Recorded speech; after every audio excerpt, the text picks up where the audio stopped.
Have you ever walked past a street musician and felt something?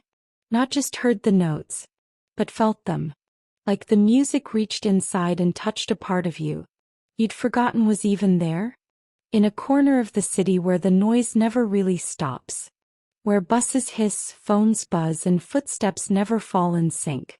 There's a man who plays an old violin. His name is Elias. Most people barely notice him at first. He doesn't dress like a performer. No flashy signs.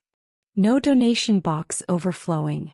Just a folded coat at his feet, a battered case nearby, and a stillness that doesn't quite match the rush of the city. But then, he starts to play. The first time I heard him, I didn't mean to stop. I had somewhere to be. We all do, don't we? But I stopped. Because his music didn't sound like it was meant for the street.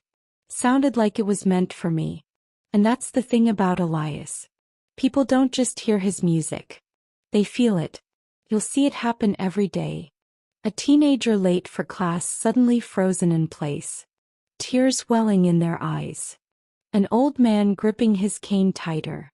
His lips mouthing a name only he remembers. A woman closing her eyes. As if the melody just unlocked something she buried long ago. His music isn't loud. It doesn't beg for attention. But it holds you, gently, completely. It speaks to the parts of us that words can't reach. Some say Elias can read your soul. That the moment you stand before him, he sees what you carry. And in the music, he gives it back to you, transformed. A melody that matches the memory. A rhythm that fits your grief. A harmony that feels like hope. They call it his secret symphony. Not a set list. Not a songbook. But a kind of language. One only the heart can understand. There was a day I'll never forget. A young woman stood across from him. Mid-20s maybe. She wore a work ID badge and dark circles under her eyes. When Elias played that morning, she dropped to her knees. Tears rolled down her cheeks. Not of panic. Not of pain. But of release. She sat there long after the song ended. She looked different when she stood up. Lighter. Later that week she came back. This time with her father. He used to be a violinist, she said. Until Parkinson's made him put it down. Elias didn't speak. He simply nodded and played. Something slow. Something sorrowful. But not sad. The old man smiled through shaking hands. He leaned into his daughter and whispered, "That's the song I played when she was born."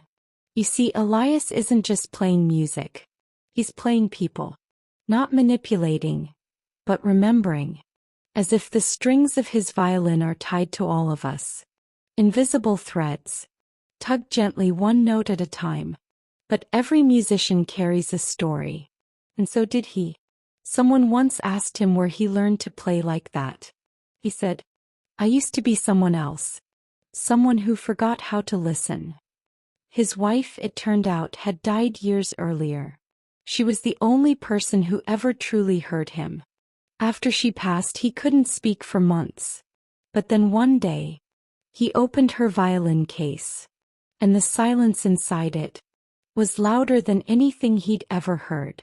He's been playing ever since. Elias doesn't play for fame. He doesn't even play for money. He plays for connection. For the shared ache of being human. For the joy we forget to feel. He plays for people like us. Rushing, distracted, holding too much and saying too little. Some days his music draws a crowd. Other days it's just one listener.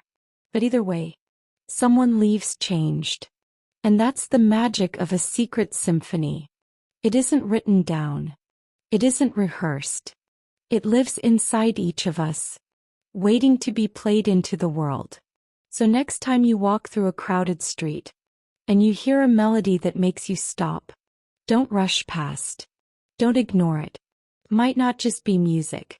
It might be your story, playing its way back to you. This is the story of Elias, the street musician whose songs reveal the things we didn't know we were still carrying. and the ones we forgot we had already let go.